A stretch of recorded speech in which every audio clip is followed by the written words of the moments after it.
Across the vast African savannah, this powerful Cape buffalo is suffering badly from ticks. Hundreds of blood-sucking ticks have covered its ears, neck, shoulders, and deep skin folds. It has tried everything, shaking its head, rubbing against trees, and rolling in the dust. Meanwhile, red-billed oxpeckers arrive from above and land on its back and horns.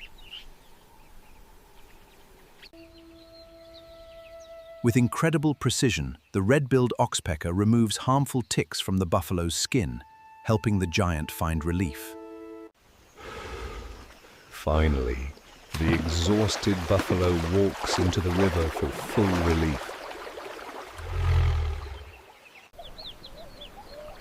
As the water rises, a large school of small fish suddenly surrounds its body.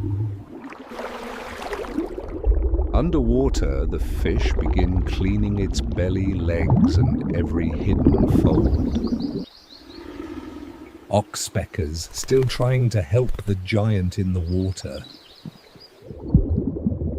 Above and below the surface, a synchronized cleanup is underway. While oxpeckers tend to its coat, fish clean its submerged body. After a while, the buffalo decided to get out of water. In nature, even the strongest giants need help from smaller creatures.